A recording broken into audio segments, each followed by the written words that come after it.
CGL 4 के लिए best 15 क्वेश्चनों का सीरीज। तो आज की क्लास में हम आपके लिए लेकर के आए हैं नंबर सिस्टम के ऐसे 15 क्वेश्चन जो आपके एग्जाम के लिए बहुत ही हेल्पफुल साबित होगा। अब चाहते हो कि सारे क्वेश्चनों को अच्छे तरीके से हम प्रैक्टिस करें, तो आप हमारे साथ सारे के सारे क्वेश्चनों को लगाइए और वीडियो को शुरू से अंत तक देखिए। तो चलिए बढ़ते हैं पहले क्वेश्चन की तरफ। पहला क्वेश्चन क्या कहा है, बहुत आसानी से क्वेश्चन को हम बनाने वाले हैं। पहले क्वेश्चन में बहुत आसान से सबसे पहले क्वेश्चन को पढ़ो और जिस क्वेश्चन का आंसर जानते होगे कमेंट बॉक्स में करके बताना। और पूरा का पूरा जब क्वेश्चन ये कर लोगे तो आप बताओ इस 15 में से कितने क्वेश्चनों को अटेम्प्ट किए हो, कमेंट बॉक्स में जरूर करके बताना। देखो, एक माली एक पेड़ की पंक्तियों को व्यवस्थित करने के लिए वर्गाकार संरचना करता है, लेकिन पाता है कि 16 पर उसमें शामिल नहीं है। मतलब जितने उसके पास पेड़ों की संख्या थी उसमें से 16 को उसने शामिल नहीं किया। और कहता अगर टोटल पेड़ों की संख्या 4112 है तो बताइए प्रत्येक पंक्तियों में कितने पेड़ उसने लगाया है। एकदम सिंपल सा क्वेश्चन है। देखो, यहां पर से उसने बनाया क्या, वर्गाकार, मतलब सीधा सा मतलब है वो वर्ग होगा। तो टोटल पेड़ उसके पास 4112 था, लेकिन 4112 पेड़ था ना, जब उसने लगाया तो 16 पेड़ उसके पास बच गया। मतलब 16 पेड़ बच गया तो 16 को निकाल दो, यहां बच जाएगा 6, दो उधर 6 बचेगा और यहां से घटाओगे तो क्या बचेगा, कहोगे सर एक उधर, 10 में से गएगा 9, यहां पर बचेगा 0, यहां पर बचेगा हमारे पास 40। बताओ, यानी टोटल पेड़ जो वर्गाकार के रूप में लगाया है उसमें पेड़ों की संख्या लगी है 4096, यानी 4096। तो किसी भी संख्या का वर्ग होता है, क्योंकि हाँ जी सर। तो यहां पर से दिखाई पड़ रहा है हमें 6, तो यूनिट डिजिट 6 किसका किसका आता है, 4 का आएगा। यानी 2 नहीं हो सकता है, 5 नहीं हो सकता है। मतलब ऑप्शन नंबर ए और ऑप्शन नंबर डी आपका नहीं हो सकता है। अब होगा ऑप्शन नंबर बी या तो ऑप्शन नंबर सी। अब ऐसे सोचेंगे, अगर हम लोग करते हैं 5 के कितना का स्क्वायर, 55 का स्क्वायर। देखो हम 54 के आसपास का देखते हैं। जब 55 का स्क्वायर 5 पचे 25, 6 पचे 30, 30 25 के आसपास जाता है। कहोगे हाँ जी सर, लेकिन ये कितना है, 40। इसका मतलब जब भी बड़ा होगा 6 छक 3600 यानी 64, यानी ऑप्शन नंबर आपका कौन सा, सी, यही आपका सही आंसर होगा। बस क्लियर, इससे ज्यादा हम लोग नहीं सोचेंगे। बहुत ही सिंपल सा क्वेश्चन था। आई होप इसका आंसर आप हमें कमेंट बॉक्स में करके बताओगे। अब बढ़ते हैं क्वेश्चन नंबर 2 के ऊपर। क्वेश्चन नंबर 2 बेहद सिंपल सा क्वेश्चन है। आप इस क्वेश्चन का आंसर बेसिक से नहीं बल्कि ऑप्शन से बनाने की कोशिश करना। ऑप्शन से ही क्वेश्चन को बनाओगे तो बहुत आसानी तरीके से बनेगा, अन्यथा अगर बेसिक से बनाने के लिए जाओगे तो बहुत ज्यादा समय लगेगा। पहले क्वेश्चन को पढ़ो, कहता क्या है। एक कमरे में कुल कुर्सियों और कुछ व्यक्ति व्यक्ति बैठे हैं, कुछ व्यक्ति बैठे हैं, कुछ कुर्सियां हैं और कुछ व्यक्ति बैठेंगे। यदि प्रत्येक कुर्सी पर एक व्यक्ति बैठता है तो केवल एक व्यक्ति कुर्सी कम पड़ती है एक व्यक्ति के लिए, और प्रत्येक कुर्सी पर अगर 2 व्यक्ति बैठता है तो एक कुर्सी खाली बच जाता है। तो बताइए उस कमरे के अंदर कुर्सियों की संख्या कितनी है। सिंपल सी बात है, अगर एक कमरे के अंदर कुछ कुर्सी है कुछ व्यक्ति है, अगर प्रत्येक कुर्सी पर व्यक्ति बैठेगा, एक एक कुर्सी पर एक एक व्यक्ति बैठेगा, तो एक व्यक्ति नहीं बैठ पाता है, मतलब खड़े रह जाता है। अगर एक वही कुर्सी है, अगर 2 व्यक्ति बैठता है तो एक कुर्सी खाली रह जाएगा, ऐसा कहना है। तो बताइए कमरे के अंदर कितनी कुर्सियां हैं। तो ऐसा क्वेश्चन में ज्यादा सोचना नहीं है, ऑप्शन से बनाने की कोशिश करना। जो हमारा ऑप्शन सेटिस्फाई करेगा वो हमारा आंसर हो जाएगा। अब देखो, हमारे पास पूछा है कुर्सियों की संख्या। हम मान लेते हैं पहले ऑप्शन को हम लोग चेक करते हैं। अगर हम पहले ऑप्शन को चेक करते हैं कि हमारे पास 7 कुर्सियां थी। कितने कुर्सियां थी, 7। अगर हमारे पास 7 है तो प्रत्येक इस पर बैठेगा, चेयर हमारे पास, प्रत्येक व्यक्ति एक को बैठेगा, तो 7 कुर्सी है तो 7 व्यक्ति बैठेगा। कहोगे हाँ जी, लेकिन कहता है कि एगो खड़े रह जाता है। मतलब लोगों की संख्या यानी मैन की संख्या, यहां पर पीपल्स की संख्या, लोग कर देते पीपल, लोगों की संख्या हमारे पास कितनी होगी, 8। तभी तो अगर हमारे पास कुर्सी 7 है लोग 8 है तब तो एक व्यक्ति खड़ा रह जाएगा। कहोगे हाँ जी। आगे अगर इसी चेयर पर 2 व्यक्ति बैठ जाए तो बताओ, इसी चेयर पर 2 व्यक्ति बैठेगा तो कितने व्यक्ति बैठ सकते हैं। कहोगे सर इस पर बैठेगा 14 व्यक्ति। कितने व्यक्ति बैठेंगे, 14 व्यक्ति। अगर 2 को बैठता है तो खाली कितना रह जाता है। कहोगे सर अगर ये दो दो को बैठेगा तो खाली रह जाता है हमारे पास एक कुर्सी। तो देखो तो हमारे पास 8 लोग हैं, अगर दो दो को बैठाओगे तो 14 व्यक्ति बैठ सकता है। तो दो दो को बैठाओगे तो कितना, 8 है, तो हमारे पास कितना बैठेगा, 4 खाली रहेगा, 4 बैठेगा क्योंकि 4 कुर्सी पर हमारे लोग को बैठेगा। 3 कुर्सी हमारे पास खाली रह जाता है क्योंकि इस पर और व्यक्ति बैठ सकता है ना। हमारे पास यहाँ 14 लोग बैठने की क्षमता है, लेकिन हमारे पास 8 लोग हैं, तो 8 लोग हैं तो 4 कुर्सी में अटक जाएगा, 3 कुर्सी खाली बच गया। हमको चाहिए एक कुर्सी, मतलब पहला ऑप्शन सेटिस्फाई नहीं किया, बात खत्म। अब देखते हैं थोड़ा सा ऑप्शन नंबर सी चेक करके। ऑप्शन नंबर सी चेक करो तो क्या कहता है कि अगर हमारे पास 3 कुर्सी है, चलो अगर हमारे पास 3 कुर्सी है, प्रत्येक कुर्सी पर एक एक बैठेगा, तो हमारे पास 3 आदमी तो बैठेगा ही, कहोगे हाँ जी। तो पर भी एक व्यक्ति खड़ा रह जाता है, मतलब लोगों की संख्या कितनी होगी, 4। कहता अगर हम इसी कुर्सी पर दो दो बैठा दें तो बैठेगा कितना लोग, 6 लोग, कहोगे हाँ जी सर। लेकिन हमारे पास आदमी कितना है, 4 है। तो बताओ प्रत्येक कुर्सी पर एक दो दो व्यक्ति बैठेगा, 4 व्यक्ति है, तो हमारे पास 4 व्यक्ति है, तो 2 ही कुर्सी भर पाएगा, कहोगे हाँ जी सर। 2 ही कुर्सी भर पाएगा जिसमें 4 लोग हमारा बैठ जाएगा और एक कुर्सी हमारा खाली रह जाएगा जिस पर 2 लोग भी बैठ सकता है। तो खाली कितना रहेगा, एगो। ऑप्शन सेटिस्फाई कर गया, ऑप्शन नंबर सी क्या हो गया, सही। ठीक है, कहोगे हाँ जी सर। तो ऑप्शन सी से बनाना बहुत ही आसान है, ऐसे क्वेश्चनों को समझाना था, समय लेके समझाए, लेकिन ऐसे क्वेश्चनों में घबराना नहीं है। चलो भाई अब बढ़ते हैं क्वेश्चन नंबर 2 के ऊपर। क्वेश्चन नंबर 2 बेहद सिंपल सा क्वेश्चन, आई होप इसका आंसर आप हमें कमेंट बॉक्स में करके बताओगे। आपसे एक छोटी सी रिक्वेस्ट करते हैं कि अगर आपको मैथ में किसी भी प्रकार की समस्या रहती है तो आप हमें कमेंट बॉक्स में या फिर टेलीग्राम, इंस्टाग्राम, फेसबुक, जहां पर भी है डायरेक्ट हमें मैसेज करो, हम आपके क्वेश्चनों का रिप्लाई जरूर देंगे। ठीक है, कहोगे हाँ जी सर।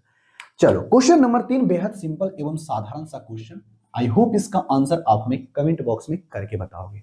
कहता है अमन के पास एक निश्चित संख्या में 20 और 10 वर्ग वाले नोट हैं जिसमें से 390 रुपया पुरता है। अगर प्रत्येक प्रकार के नोटों की संख्या आपस में बदल दी जाए तो नई राशि में से 90 रुपया कम हो जाता है, तो बताइए 20 रुपये की नोटों की संख्या कितनी है। ऐसे क्वेश्चनों को भी आप ऑप्शन से बनाओ। कैसे बनाओ, ऑप्शन से। बेसिक से बनाओगे बहुत बड़ा बनेगा, हम चाहते हैं बेसिक से नहीं बनाना। देखो हमारे पास जो है 20 रुपये के नोट है और 10 रुपये के नोट है, क्लियर, क्योंकि हाँ सर। अब देखो अब कहता है, अब पहले ऑप्शन को चेक करते हैं। हमारे पास आंसर दिया है 20 रुपये नोटों की संख्या, मान लेते हैं 20 रुपये नोटों की संख्या 16 गो है, ठीक है, कहोगे हाँ जी सर। टोटल राशि हमारे पास बताओ कितनी है, कहोगे सर टोटल राशि हमारे पास 390 रुपये है। कितना रुपया है, 390। देखो अगर हमारे पास ये 16 गो है तो 20, अगर 20 रुपये की 16 नोट है तो टोटल कितना राशि होगा, कहोगे सर 16 दूनी 32 यानी 320 रुपया। टोटल राशि 390 रुपया है, 320 रुपया बीत चुका है, तो अब हमारे पास 70 रुपया क्या चीज का होगा, कहोगे सर 70 रुपया 10 रुपये का नोट होगा, मतलब 7 गो नोट ऐसा होगा जो 10 रुपये का होगा, क्लियर, कहोगे हाँ जी सर, क्योंकि तब ना होगा 70 390। अब देखो अब कहता है इसको वापस आपस में बदल दिया जाए। अगर जो 7 गो नोट था इसको यहां कर दो, जो 16 नोट था इसको यहां कर दो। तो अब यहां से बदलाव क्या देखोगे, देखो यहां से अगर आप करते हो इसको 16 और इसको कर देते हैं 7, तो अब बताओ कितना हो जाएगा ये, कहोगे सर अब हम इसको जोड़ेंगे ना, तो 20 को अगर 20 रुपये का 7 नोट होगा तो 140 रुपया होता है, अगर 10 रुपये का 16 नोट होगा तो 160 रुपया होता है। अगर हम इस दोनों को जोड़ देते तो हमारे पास 300 रुपया ही होता है। तो क्वेश्चन में यही कहता है अगर इसके वापिस में बदल दिया जाए तो 90 रुपये का अंतर होता है। देखो तो 390 रुपये होता था, अब 300 ही होता है। देखो 90 रुपया कम आया, कहोगे हाँ जी सर आया है, मतलब ऑप्शन ए हमारा सेटिस्फाई कर गया, हमारा क्वेश्चन बन गया, बात खत्म। ये चीजें समझा रहे हैं तो टाइम जरूर लग रहा है, लेकिन ऐसे क्वेश्चनों को बनाने में आपको ज्यादा से ज्यादा 1 मिनट लगेगा, उससे ज्यादा नहीं लगेगा, ठीक है, कहोगे हाँ जी सर। अब बढ़ते हैं क्वेश्चन नंबर 5, बेहद सिंपल सा क्वेश्चन, आई होप इसका आंसर आप हमें कमेंट बॉक्स में करके बताओगे। बहुत ही सिंपल सा क्वेश्चन है, आई होप। देखो बहुत सिंपल सा क्वेश्चन, क्वेश्चन नंबर 5, सबसे पहले क्वेश्चन को देखो कहता क्या है। Question number 5। क्वेश्चन नंबर 5 में कहता है यही कि 14,400 में कितने ऐसे गुणनखंड हैं जो 18 से विभाज्य है लेकिन 36 से विभाज्य नहीं है। देखो एकदम सिंपल सा क्वेश्चन, यहां पर आपका 14,400 रुपया है, ठीक है। तो सबसे पहले हमें 18 का फैक्टर निकालना पड़ेगा कि 18 से कौन कौन सी संख्या कटेगी। उसके बाद हमें 36 का निकालना होगा जो, लेकिन उसमें काउंट करेंगे 36 से नहीं कटना चाहिए। 18 से कटेगा लेकिन 36 से नहीं कटेगा। लेकिन एक बात सोचो, जो संख्या 36 से कट रहा है वह संख्या 18 से तो जरूर कटेगा क्योंकि 18 का 2 गुना है, मतलब 18 से कटने वाला तो होगा ही। लेकिन यही हमको काम करना है, 18 से कटे लेकिन 36 से नहीं कटे। देखो सबसे पहले हम लोग इसको फैक्टर करें, कहोगे हाँ जी सर। तो 144 को अलग कर लो, 100 को अलग कर लो, कोई दिक्कत, कहोगे ना जी सर। अगर हम इसको लिखना चाहें तो हम कैसे लिखेंगे? देखो अगर कहोगे सर इसको लिखेंगे 2 पे पावर 2 और 5 पे पावर 2 यानी 5 5 25, 2 दूनी 4, 25 चौका 100। इस 12 को हम क्या लिख सकते हैं? 44 को 12 का स्क्वायर, और 12 को हम लोग क्या कर सकते हैं? 3 गुना, यानी 2 पे पावर 2 और गुने का 3, हो गया हाँ जी सर। अब देखो हम डायरेक्ट कर रहे हैं, 2 दूनी 4, 4 गो हो गया, 4 2 6 यानी 2 पे पावर 6, हो गया हाँ जी सर। गुना 3 पे पावर 2, कहोगे हाँ जी सर। 3 पे पावर 5 पे पावर 2, क्लियर, कहोगे हाँ जी सर। अब हमारा ये फैक्टर हो गया, हमें चाहिए 18 का मल्टीपल, 18 का से विभाजित होने वाला। तो हम देखो थोड़ा सा इसको 18 बनाने की कोशिश करते हैं। 18, 9 3 तिया ही 9, इसमें 2 निकाल लेंगे तो 9 दूनी का 18, कहोगे हाँ जी सर। तो यहां पर से 2 निकाल लिए तो 2 पे पावर 5 और 5 पे पावर हमारे पास कितना आ जाएगा? 2। तो अगर हमें इसकी सारे गुणनखंड को पता करना है तो इसके टोटल कितने गुणनखंड होंगे, पता है ना? कहोगे हाँ जी सर। अगर हम इसको निकालना चाहे तो इसके टोटल कितने गुणनखंड हो सकते हैं? अब देखो 18 है, कहोगे हाँ जी सर। 18 का गुणनखंड कितना, 18 से कटने वाला कितने नंबर होंगे? इसका जितना टोटल गुणनखंड होगा उतना कटने वाला होगा, कहोगे हाँ जी सर। अब देखो इसका टोटल हमें गुणनखंड निकालना है ना, तो 5 पे पावर 6, तो 5 है तो 6 से गुना एक ज्यादा, ये 2 है तो इससे एक ज्यादा, छोतिया का 18। मतलब 18 ऐसे गुणनखंड हैं जो टोटल 18 से कटेगा। टोटल कितने गुणनखंड है? 18। अब इसी तरह से हमको चाहिए, ओहो चलो एक बार कर ही दिए, चलो कोई बात नहीं। अब हमें चाहिए कितना? 36 से कटने वाला, तो 36 से भी तो कर लेते हैं। अब देखो हमारे पास 18 वो ये हो गया, अब 36 से करते हैं 9, और इससे 2 गुने कर देते हैं, 9 चौके 36, 4 निकालेंगे, 2 इसे बाहर कर लेंगे तो 9 गुने का 4 36 हो जाएगा, और 2 पे पावर कितने हो जाएगा? 4, और गुने 2 पे पावर 5 पे पावर कितना होगा? 2। क्लियर हो गया? हाँ जी सर। अरे 2 पे पावर, चलो ठीक है ठीक है ठीक है, 9 चौके 36, ये हमारा 36 हो गया। इसके कितने गुणनखंड है? कहोगे सर इसको करेंगे तो 5, इसको करेंगे 3, 5 तिहाई का 15, यानी 15 ऐसे गुणनखंड है जो 36 से भागा लगता है। तो 36 से भागा लगने वाले को हटा दो, 36 से भागा लगने वाले को हटा दो। तो ये बताओ 15 गो है, ये 18 गो है, 18 में से अगर हम 15 को हटा देंगे तो हमारे पास कितना बचेगा? 3, जो कि ऑप्शन नंबर ए में है। खटाक सा हमारा बन गया। कोई दिक्कत? कहोगे ना जी सर कोई दिक्कत नहीं है। तो बहुत ही आसान सा क्वेश्चन था। आई होप इसका आंसर आप हमें कमेंट बॉक्स में करके बताओगे। क्वेश्चन नंबर 6 देखो क्या कहता है। बहुत ही सिंपल सा क्वेश्चन है। अगर हमारे साथ सारे क्वेश्चनों का आंसर आप दे रहे होगे तो बहुत अच्छी बात है, अगर नहीं दे रहे हो तो बहुत दिक्कत है। देखो कहता है यदि किसी संख्या यहां पर दे दी गई है 5 11 दोनों से विभाज्य है तो आप हमें बताइए सी और के अंकों का प्रकृत संख्या कौन सी है और सी प्लस के का मान क्या होगा। देखो ऐसे क्वेश्चनों में ज्यादा घबराने की जरूरत नहीं है, एकदम ये 11 और 5 के विभाज्यता के नियम पर आधारित है। यहां पर क्या है? 3, यहां पर क्या है? सी 2 9 3 के। अब ये जो संख्या 5 से भी कटनी चाहिए और 11 से भी कटनी चाहिए, तो हम लोग ऐसा काम करते हैं, हम लोग जानते हैं 5 का विभाज्यता का नियम क्या। अगर किसी संख्या के अंत में 0 दिखाई दे, अगर किसी संख्या के अंत में 5 दिखाई दे तो समझ लेना ये संख्या 5 से भी कटेगा, कटेगा ही कटेगा। कोई दिक्कत? कहोगे ना जी सर। मतलब यहां पर 2 ही संख्या हो सकता है ये 0 हो या फिर यहां पर 5 हो, इससे इसके सिवा छोड़ करके दोनों में से कोई हो ही नहीं सकता है। यानी k का मान या तो 5 होगा या तो 0 होगा। क्यों? क्योंकि ये संख्या 5 से भी कटनी चाहिए। अब आगे क्या कहता है, यह संख्या 11 से भी कटनी चाहिए।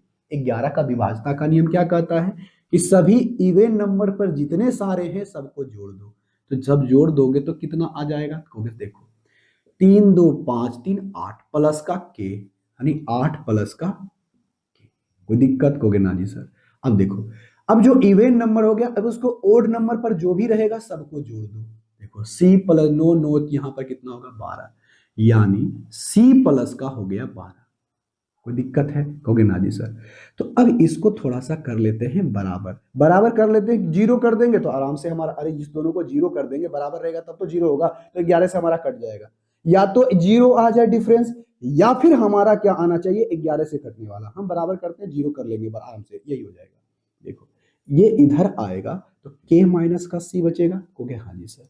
अब यहां से बताओ k माइनस सी होगा, कोई दिक्कत? कहोगे ना जी सर। अब यहां से देखना, ये 12 है ना, ये 8 उधर जाएगा तो कितना बचेगा 4, यानी k माइनस सी बराबर क्या आना चाहिए 4।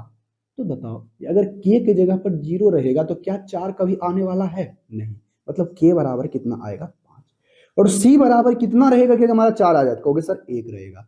मतलब k का मान हमारे पास 5 है और c का मान हमारे पास 1 है। तो अब जोड़ेंगे तो k और हमारे c का वैल्यू कितना हो जाएगा? दोनों को जोड़ने पर हमारा वैल्यू 5 हो जाएगा, यानी k प्लस c का वैल्यू 6। ऑप्शन नंबर ए हमारा क्वेश्चन बन गया। बहुत ही सिंपल सा क्वेश्चन था। ठीक है भाई? कहोगे हाँ जी सर। अब बढ़ते हैं अगले क्वेश्चन की तरफ, क्वेश्चन नंबर 7 पर। क्वेश्चन नंबर 7 बेहद सिंपल सा क्वेश्चन, ऐसा क्वेश्चन बहुत इतना आसान सा क्वेश्चन है कि इससे और आसान सा क्वेश्चन नहीं हो सकता है। ठीक है भाई? कहोगे हाँ जी सर। देखो कहता है क्या, सबसे पहले क्वेश्चन को पढ़ो और इसका आंसर हमें देने की कोशिश करो। कहता है यदि दो संख्याओं में से प्रत्येक को एक ही संख्या से विभाजित किया जाता है तो शेषफल हमारा 6 और 7 होता है, और उन दो संख्याओं के योग को विभाजित कर योग को जो संख्या से हम लोग भाग दे रहे थे उसी संख्या से देंगे तो शेषफल हमारा 5 बचता है। तो आप हमें बताइए कि वो जिससे हमने भाग दे रहा था, मतलब भाजक हमारा कौन सा होगा। देखो सिंपल सा बात है भाई, यहां पर से देखो एकदम इतना आसान सा क्वेश्चन है ना। जब हम किसी संख्या को भाग देते हैं, दो संख्या है, पहली संख्या से अगर हम भाग देते हैं तो हम भाग देते हैं तो हमारा रिमाइंडर क्या आता है 6। ठीक है? अगर हम दूसरी संख्या को हम जिस संख्या से भाग दिए थे उसी से देते हैं तो रिमाइंडर हमारा कितना आता है 7।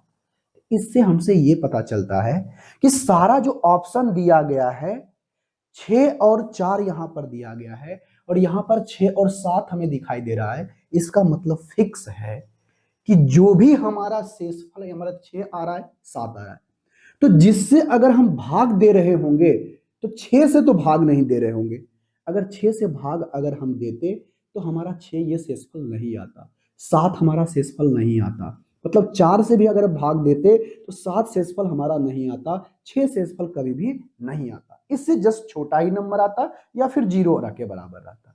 इसके बराबर या तो इससे जस्ट बड़ा नंबर कोई नहीं होता। मतलब 6 और 4 देखो तो रिमाइंडर बड़ा है कि नहीं? कहोगे हाँ जी सर। हो सकता है उस संख्या को 13 से भाग दे रहे होंगे या फिर 8 से भाग दे रहे होंगे। क्लियर? कहोगे हाँ जी सर। अब चेक करते हैं। अब इस दोनों संख्या को अगर हम जो पहली संख्या दूसरी संख्या है, अगर हम इसको जोड़ देते हैं तो शेषफल को भी क्या हो जाएगा? जुट जाएगा। आराम से जोड़ो, 6 प्लस का हमारे पास 7 हो जाएगा। अब उसी संख्या से अगर हमें भाग देना है तो भाग देने के बाद बताओ हमारे पास ये कितना आ गया 13। तो भाग अगर हम 13 से देंगे तो 13 से भाग देंगे तो ये संख्या पूरी तरह से कट ना जाता। कहोगे हाँ जी, लेकिन कहता है शेषफल 5 आता है। मतलब हम उन संख्या को 8 से भाग दे रहे होंगे तब हमारा शेषफल कितना बचेगा। अगर 8 एक मर्त में लग जाएगा तो शेषफल हमारे पास कितना बच जाएगा? कहोगे सर 5। इसका मतलब ऑप्शन नंबर डी आपका क्या है? बिल्कुल सही है। देखो हमें ऐसे क्वेश्चनों को कैसे बना दिए, बिल्कुल आसान तरीके से। ठीक है भाई? हो गया हाँ जी सर। अब बढ़ते हैं क्वेश्चन नंबर 8 के ऊपर। क्वेश्चन नंबर 8 ये भी बहुत सिंपल सा क्वेश्चन है, थोड़ा सा कैलकुलेटिव है, करना तो पड़ेगा। देखो कहता है किसी संख्या को 2 3 5 7 से क्रमिक रूप से भाग देने पर हमारा 1 4 0 5 7 शेषफल आता है। तो आप बताइए अगर उसी संख्या को क्रमिक रूप से 7 5 3 2 से भागा देते हैं तो आप हमें बताइए इसके शेषफल का योगफल क्या होगा। सिंपल सा क्वेश्चन। देखो इस क्वेश्चन को बनाते कैसे, सबसे पहले ये भाग देने वाला है, आराम से, ऐसे कुछ पैनिक नहीं होना है, आराम से हम क्वेश्चन को बनाएंगे। भाग देते हैं उसे 2 3 और कितना है भाई 5 और 7। तो शेषफल हमारे पास कितना कितना आता है, होगा सर शेषफल आता है 1 4 0 और कितना आता है भाई 5 आता है। तो देखो ये हमारा शेषफल हो गया। अब यहां से बताओ यहां पर ऐसी कौन सी संख्या ले, यहां पर ऐसी कौन सी संख्या ले जिसमें शेषफल हमारा 5 आ जाए।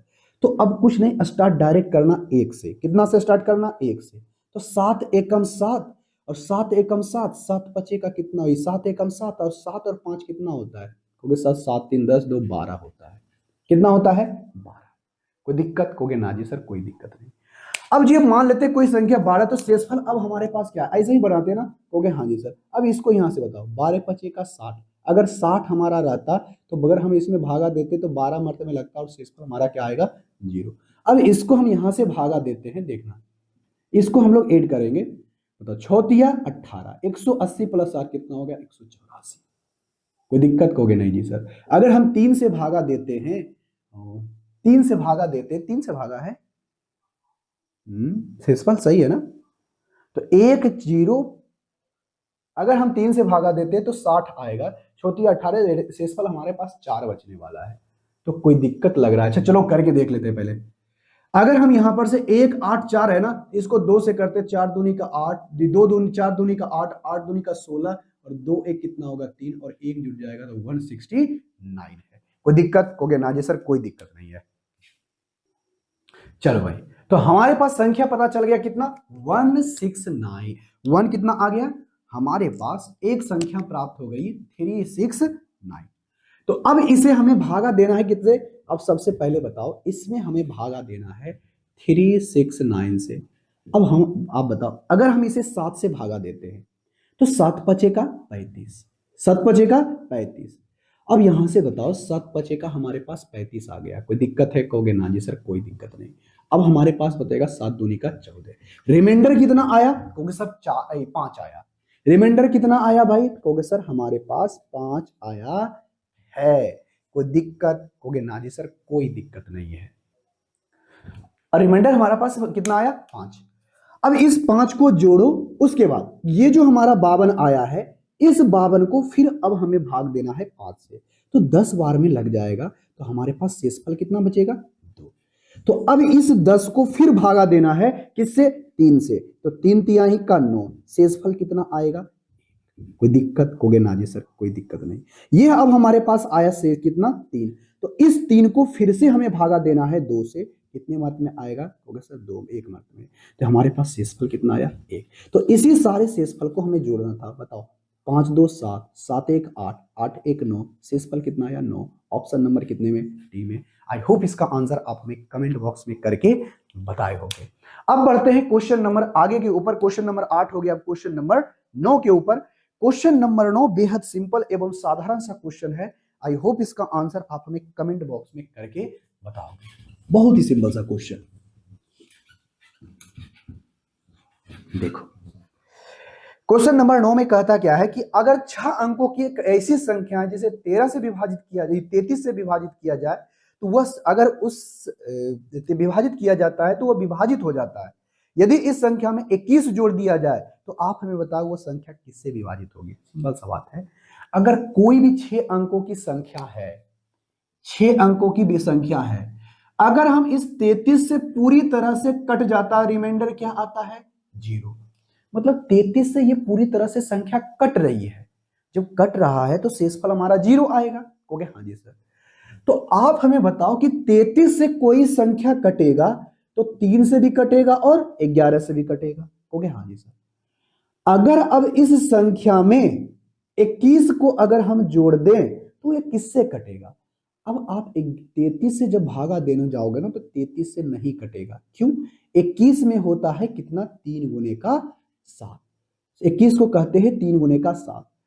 3 से तो कट जाएगा, लेकिन 11 से अब नहीं कटेगा। क्यों? क्योंकि n प्लस का 21 हो गया और 21 में 3 ही बचता है और ये कटेगा तो संख्या किससे कटेगा? 3 ये भी कट रहा था, 3 से ये भी कट रहा था, मतलब वो संख्या 3 से ही विभाजित होगी, जो कि ऑप्शन नंबर कितने में है? डी में। बहुत ही शानदार सा क्वेश्चन था। आई होप इसका आंसर आप हमें कमेंट बॉक्स में करके बताए होंगे। अब बढ़ते हैं क्वेश्चन नंबर 10 के ऊपर। क्वेश्चन नंबर 10 सिंपल एवं साधारण सा क्वेश्चन। आई होप इसका आंसर आप हमें कमेंट बॉक्स में करके बताओगे। देखो, अब क्वेश्चन नंबर 10 में कहता क्या है? सबसे पहले क्वेश्चन को पढ़ो, बहुत ही बेहतरीन सा क्वेश्चन। कहता 6 अंकों की संख्या 11P9Q4 है, 24 से विभाज्य है, तो आप हमें बताइए P इंटू क्यू का अधिकतम संभावित मान कितना हो सकता है। चलो पहले लिख लेते हैं। यहां पर 1 है, यहां पर भी 1 है, उसके बाद यहां पर P है, 9 है और Q है और क्या है? 4 है। तो आप हमें बताइए, ये Q है, ठीक है, ये Q है। आप हमें बताइए इस P के स्थान पर, इस Q के स्थान पर क्या होगा जिससे हमें 24 से भी कटना चाहिए और 24 के साथ साथ हमें बताइए कि इसका अधिकतम मान गुणनफल का क्या हो सकता है। कहोगे देखो ऐसे करेंगे, तो सबसे पहले बताओ ये 24 है ना? कहोगे हाँ जी सर। तो 24 का कोई संख्या किससे कटेगा? तो 24 से हो जाएगा। कहोगे सर 24 से कटने के लिए कोई संख्या अगर 3 से भी कट रहा है, 8 से भी कट रहा है, मतलब वो संख्या 24 से कट रहा है। तो सबसे पहले चेक करो ये 3 से कटने वाला है क्या? कहोगे सर 1 1 2 2 2 4 6 6 9 15, 3 से यहां तक कट रहा है, यहां तक हमें कोई दिक्कत नहीं है। मतलब अब ये संख्या पहले 3 से अभी तक कट रहा है, लेकिन ये पी क्यू का प्रस्थान अभी नहीं सोचे, ये अभी जो भी नंबर्स दिया गया है मतलब 3 से कट रहा है। तो अब इस दोनों को जोड़ करके बताओ कितना लिखें कि हमें 3 से कट जाए। अब छोड़ दो थोड़ा देर के लिए। और 8 का विभाजता का नियम कहता है पीछे का 3 डिजिट 8 से कट गया तो समझ लो वो पूरी संख्या 8 से कट जाएगी। यहां पर 9 है, यहां पर मैक्सिमम मान लेते हैं 8, क्योंकि हमें मैक्सिमम मान ही लेना है, तो चेक करते हैं यहीं से, क्योंकि 8 से कटे, देखो 8 एकम 8, 8 दूनी 16, 8 तिहाई का 24 कट जाएगा। 8 रखेंगे तो ये 8 से भी कट रहा है, तो ये ऑलरेडी पहले से ये सभी संख्या 3 से कट रही है। जितना भी अंक दिया है 3 से, मतलब 15 आ गया, मतलब 3 से कटेगा। ये हमने 8 लिया है, यहां पर ऐसा कौन सा मान लिखे कि जिससे हमारा 3 से भी पूरा कट से कट जाए। 8 हो गया तो नहीं कट रहा, 8 में कितना जोड़े? मैक्सिमम मान लेना है। अगर हम यहां पर 7 ले लें तो बताओ 8 8 7 15, मतलब 3 से कट जाएगा, क्योंकि पहले से 15 उधर कट रहा था, 15 ये भी कट जाएगा, मतलब ये संख्या 3 से भी कटेगा। और 8 है यहां पर तो 8 से कटना तो फिक्स है, हो गया। हाँ, तो P के जगह 7 है, Q के जगह पर 8 है, तो 7 गुने का 8 करेंगे तो 8 7 कितना होगा? 56। हमारे पास ऑप्शन नंबर ए बहुत ही सिंपल सा था। आई होप इसका आंसर आप हमें बताए होंगे कमेंट बॉक्स के अंदर।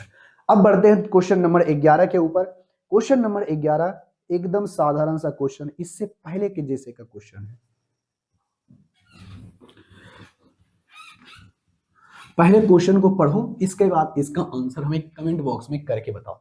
कहता क्या है कि दो संख्याओं को जब एक निश्चित भाग से भाजक से भाग दिया जाए तो शेषफल 57 आता है। कितना आता है भाई? 57। तो कहता है दो संख्या ने एक निश्चित संख्या दी नहीं हो चाहिए, थोड़ा सा गड़बड़ लिख दिया है। कहता है ऐसी संख्या है जिसे हम भाग देते हैं तो क्या होता है? 57। जब इन संख्याओं को जोड़ देते हैं तो भाजक क्या कहता है? समान भाजक से भाग देते हैं तो शेषफल 79 आता है। तो आप हमें बताइए कौन सा भाजक है? सिंपल सा क्वेश्चन। देखो, अगर किसी भी संख्या के अगर हम भाग देते हैं तो हमारे पास इसका भाजक कितना आता है? 57। ध्यान से सुनना क्या कह रहा है क्वेश्चन। क्वेश्चन नंबर हमारे पास 11 है, 57 आता है। अब बताओ इस संख्या में फिर से हम किसी संख्या को अगर हम जोड़ते, इसी को जोड़ते हैं तो शेषफल हमारा तो जुट ही जाना है। हो गया, हाँ जी। 7 7 14 और 5 5 10, 10 1 11, 114 शेषफल होगा। लेकिन अब इस शेषफल में जो हमारा पहले का संख्या था वो हमारा उस संख्या से तो कट ही जाना था, पूरा कट ही जाएगा। जो शेषफल बचेगा इसमें अब चेक करते हैं हमारा शेषफल कितना बचना चाहिए? 49। अब क्या करना? डायरेक्ट 49 को घटा दो, यूनिट डिजिट यहां पर 5 आएगा, तो 5 किसी में नहीं, मात्र एक ही को ऑप्शन में है 65, और यही हमारा सही आंसर होगा ऑप्शन नंबर डी। बस इससे ज्यादा हम लोग कुछ नहीं सोचने वाले हैं। ठीक है भाई? ओके, हाँ जी सर। अब आते हैं क्वेश्चन नंबर 12 के ऊपर। क्वेश्चन नंबर 12 में क्या कहता है, सबसे पहले क्वेश्चन पढ़ो, इसका आंसर हमें कमेंट बॉक्स में करके बताने की कोशिश करो। ठीक है भाई, हो गया? हाँ जी सर।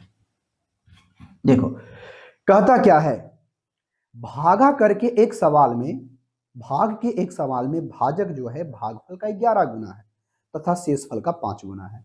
यदि शेषफल हमारा 44 है, आप हमें बताइए संख्या वो क्या है आप जिसमें भाग दे रहे थे। बहुत ही सिंपल सा क्वेश्चन, ऐसा क्वेश्चन तो कभी मिलेगा भी नहीं। क्वेश्चन नंबर 12 कहता है, भागा के एक सवाल में भाजक जो है ना भागफल का 11 गुना है। चलो, भाजक जो हमारा है भागफल का 11 गुना है। चलो, कोई दिक्कत होगे नहीं जी सर। और शेषफल का 5 गुना है। चलो, यहां पर लिख देते हैं जो भाजक है हमारा शेषफल का 5 गुना है। कोई दिक्कत होगे नहीं सर। तो शेषफल हमारे पास कितना दिया है? 44। अगर ये हमारा 44 होगा, देखो शेषफल हमारा कितना है? 44। तो भाजक हमारा कितना होगा? ये तो भाजक हमारे पास हो गया 44 गुने 5। तो बताओ भागफल क्या हो जाएगा हमारा? बताओ तो भागफल यहाँ पर 11, 11 चौक 44। तो भागफल हमारा कितना हो गया? हो गया सर, भागफल हमारा हो गया है 20। कितना हो गया? 20। कोई दिक्कत होगे नहीं। तो आराम से हम लोग क्वेश्चन को बनाते हैं। तो भाजक बराबर क्या हो, भाज्य बराबर क्या होता है? भाजक गुने भागफल जो शेष। तो बताओ यहां पर से हमारे पास भाजक भाजक हो गया 44 गुने का 5। कोई दिक्कत होगे नहीं जी सर। तो ये हमारा भाजक है। उसके बाद हमारे पास ये क्या है? 20। भागफल हो गया 20, शेषफल कितना हो गया? 44। पीछे में 4 4 होना चाहिए। 4 4 आपका दो ऑप्शन में, ऑप्शन नंबर सी और ऑप्शन नंबर डी में। यानी पहला ऑप्शन और दूसरा ऑप्शन तो नहीं होगा। अब बताओ ये कितना हो गया? 20 25 100 यानी 4400। अब प्लस का 44 तो हो जाएगा 4 4, जो कि ऑप्शन नंबर डी में है। बस, बहुत ही सिंपल सा क्वेश्चन था। आई होप इसका आंसर आप हमें कमेंट बॉक्स में करके बताए होंगे। अब बढ़ते हैं क्वेश्चन नंबर आगे की तरफ। क्वेश्चन नंबर आगे बहुत ही सिंपल सा क्वेश्चन है। आई होप इसका आंसर आप हमें कमेंट बॉक्स में करके बताए होंगे। देखो क्वेश्चन नंबर कितना में कहता है? Question number 13। बहुत ही सिंपल सा क्वेश्चन है। ऐसा क्वेश्चन आपको कहीं मिलने वाला नहीं है, क्योंकि ये ऐसा बेहतरीन क्वेश्चन है। Question number 13। क्वेश्चन नंबर 13 में पहले कहता क्या है? सबसे पहले क्वेश्चन को पढ़ो। तो कहता एक संख्या 720 के गुणनखंडों में से 1 और 720 को छोड़ करके कुल कितने गुणनखंड है? देखो, अगर आपको गुणनखंड निकालने के लिए कहता है ना, तो आप क्या करना, सबसे पहले इसका प्राइम फैक्टराइजेशन करना। आप बताओ यहां पर कितना है? 10 को 2 गुने का 5 लिख सकते हैं? कहोगे हाँ जी। यहां पर से 72 को कितना लिख सकते हो? कहोगे सर 72 को 24 का 39, 24 या 72। 24 को होगा 8, यहाँ पर 8 या 24। ठीक, देखो देखो 3 है यहाँ पर। 8 को 2 दूनी 4, दूनी 8, तिया 24। ठीक है, 24 सर, और थोड़ा सा बड़ा लिख देते हैं, यहां लिखते हैं। चलो, ये हमारे पास क्वेश्चन नंबर 13 है। 720 को हम लोग प्राइम फैक्टराइजेशन करेंगे। 2 दूनी 4, दूनी 8, तिया 24, तिया 72 गुना 10 कर देंगे तो हमारे पास 720 हो जाएगा। कोई दिक्कत होगी ना जी सर? अब बताओ यहाँ पर 2 1 2 3 4, यानी 2 पे पावर कितना आ गया? 4। 3 पे पावर कितना हो गया? 2। 5 पे पावर कितना हो गया? 1। अगर हमें इसका फैक्टर की पता करना है तो कुछ नहीं करते हैं, जितना पावर रहता है उससे एक एक करके बढ़ा देते हैं। बताओ 4 है तो 1 5, इतना 3, ये 2, 5 दूनी 10, यहाँ कितना होगा? 30। तो 30 कब होगा? 30 सारे फैक्टर में आएगा, लेकिन कहता है 1 और 120 को छोड़ देना, मतलब 2 को निकाल दो तो कितना बचेगा? 28, जो कि ऑप्शन नंबर कितने में है? डी में। आई होप इसका आंसर आप हमें कमेंट बॉक्स में करके बताए होंगे। अब बढ़ते हैं, क्वेश्चन नंबर 13 हो गया और आज की क्लास का हम लोग लास्ट क्वेश्चन देखते हैं। और ये हमारा श्रृंखला बेस यानी एपी का फॉर्मूला है। क्वेश्चन बनेगा आराम से, ऐसे क्वेश्चन को हम लोग बनाते हैं। देखो क्वेश्चन नंबर 14 में कहता क्या है? सबसे पहले क्वेश्चन पढ़ो, इसका आंसर हमें कमेंट बॉक्स में बताने की कोशिश करो। कहता क्या है? सबसे पहले पढ़ो, -9 -6 -3 माइनस, यहां पर क्वेश्चन नंबर 14, क्वेश्चन में यही कहा गया है ना, माइनस का 9 है, माइनस का 9 है, माइनस का 6 है और माइनस का 3 है, और डॉट डॉट करके श्रृंखला बढ़ रहा है हमारा। तो इस श्रृंखला में कितने पद हैं जहां ताकि हमारे पास सभी पदों की संख्या हमारे पास कितनी हो जाए, योग हमारा पास 45 हो जाए। देखो ऐसा क्वेश्चन आता है तो आपको घबराने की जरूरत नहीं है, हमें पदों की संख्या जाननी है ना, कहोगे हाँ जी। तो बताओ पहला पद हमारा कौन सा है, कहोगे सर माइनस का 9 है। पहला पद हमारा माइनस का 9 है। पदों में अंतर कितने का है, कहोगे सर डिफरेंस हमारे पास 3 3 का है। देखो 3 3 बढ़ रहा है ना, कहोगे हाँ जी सर। अरे -3 से -9 से -6 हुआ तो -3 हमारा बढ़ गया, कहोगे हाँ जी सर। अब हमारे पास एस एन यानी टोटल पदों का योग कितना है 45। तो आपसे पूछा है एन का मान, तो एक एस एन बराबर फॉर्मूला होता है, आपको याद है क्या, एन बटे का 2 इंटू 2a प्लस का n-1 इंटू टी। ये फॉर्मूला पता है, जब पता है तो देखो ये हमारा 45 बराबर n बटे का 2। कोई दिक्कत, कहोगे ना जी सर। अब यहां से करना 9 दूनी का कितना हो जाएगा 18 यानी माइनस का 18 प्लस n के जगह पर हमें पता नहीं है तो n-1 d हमारे पास पता है यानी 3। अब बताओ अगर इसको आप सॉल्व करने जाओगे ना तो क्वाड्रिक इक्वेशन आएगा, क्योंकि n गुना n होगा n स्क्वायर। तो हम चाहते हैं ऐसा काम नहीं करने के लिए, हम सोचते हैं कि हम इसको ऐसे सोचें कि हमारा क्वेश्चन आराम से बन जाए। n का मान, अच्छा c नंबर हम पहले रख के देखते हैं, अगर हमारा ये सेटिस्फाई कर गया तो हम समझेंगे ये हमारा सही है। ये हमारा 45 है ना, कहोगे हाँ जी सर। तो n के जगह हम ऑप्शन नंबर सी रखते हैं 10, तो 10 का आधा करेंगे तो हमारे पास 5 आएगा, कहोगे हाँ जी सर।